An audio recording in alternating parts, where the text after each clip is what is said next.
Hey folks, this is Mary. Welcome back to my channel. I wanted to talk to you today about some bargains I found at a local dollar store, but first of all I needed to provide you with a public service announcement. I was watching an episode of Larry's Fountain Pens and he was talking about his bulb syringe, which most of you probably know are really handy at helping us clean out our fountain pens. And he said that the seam on his bulb had cracked open and it was just splitting, I guess from age or use or something like that. And I thought, wow, that couldn't have happened to mine. I'm sure mine is still fine. But when I went in the bathroom where I keep it and looked at it, it was starting to get some little holes.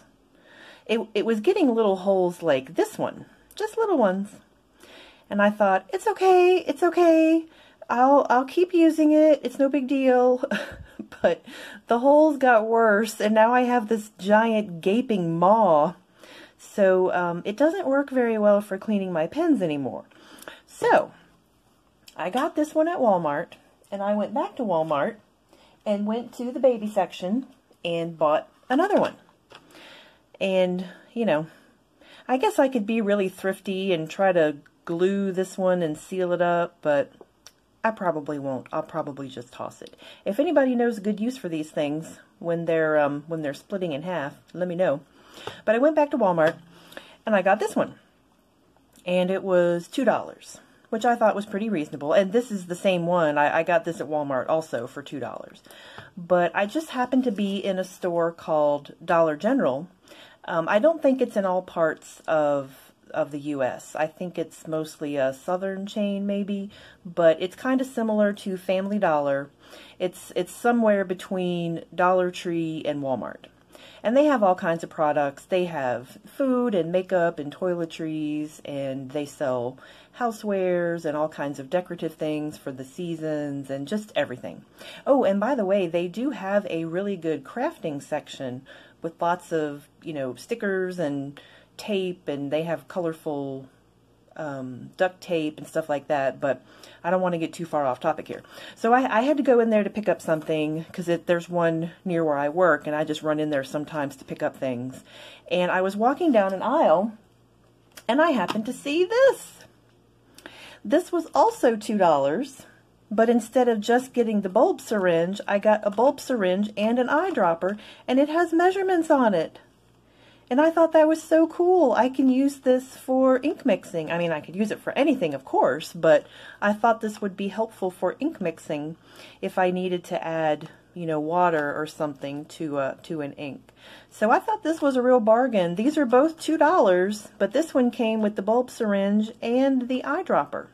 So also, when I was there, I happened to pick up one of these. And this is the Dollar General brand writing tablet. And I actually heard about this on the Fountain Pen Network, gosh, probably a year or two ago. It's been a long time.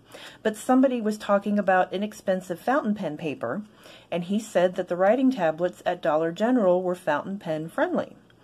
And I went to my Dollar General and I found the same writing tablet, and if you'll notice, it says made in India. And for some reason, foreign-made paper seems to be much more fountain pen friendly than American-made paper. So even if you don't have a Dollar General in your area, check out your Family Dollar or whatever kind of dollar store you have near you and look at the paper and see if it's made in a different country and try it out, and chances are it might be fountain pen friendly. I know the paper at the Dollar Tree is not fountain pen friendly, but I found several different pads. I also have this one. I forget where I got this one, but this also says made in India. So again, this is nice fountain pen paper. Now, one thing that has changed about these recently is the way that it's bound at the top.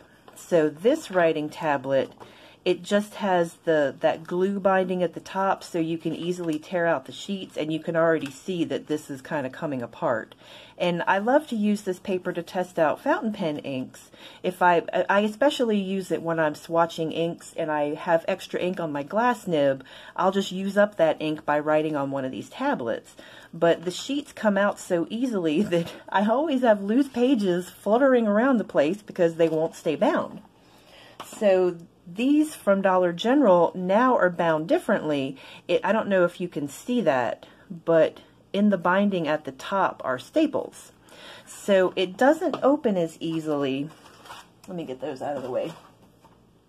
It doesn't open as easily as this one does, because this one just opens right up and flat. And this one, of course, it has this much more secure binding, so you have to kind of fold it up, which I really don't like, because then it's always flapping down. But it is a much more secure binding, and then up under the staple here, it's perforated. If you wanted to tear it out, you could. So be sure to check out your Dollar General to see if you have some writing tablets there, or whatever your bargain store is, to see about writing tablets. And I've been thinking, I know you can take paper to places like Office Max and have it rebound. So I was thinking about having them cut off this top part and put a spiral binding on it. So then it would very easily flip over. But I did want to show you a writing sample of this. I feel like I'm rushing. I'm really not in a hurry, so I don't know why I'm rushing, but I feel like I am.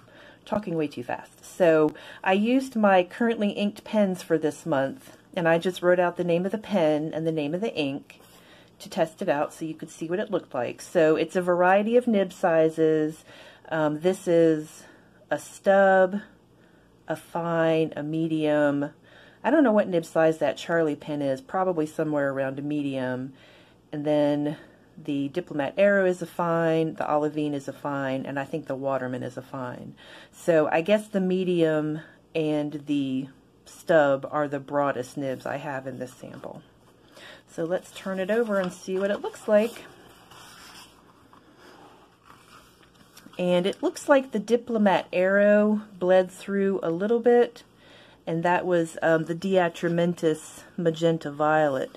But all the other ones, they look pretty good. Some shadowing, of course, but no bleed through. That was the only one that bled through. So yeah, these are great notebooks for testing out ink, or if you write a lot of fountain pen letters. I mean, if you write a lot of pen pal letters with your fountain pens, this is some nice economical paper. It's fairly lightweight, so if you're mailing a bunch of sheets, especially overseas, that'll help you keep your letter under the weight. And I just really enjoy them. So be sure to check out your local dollar shop and see what kind of fountain pen goodies you can find. And if you have found anything at your local dollar shops, be sure to share them with everybody else, because I always love a bargain. And I really enjoy these writing pads too, so I'm excited about using these. But anyway, that was all I had for you today. So I hope you enjoy, and I hope I've given you some good ideas. And I will see you again soon. Take care. Bye-bye.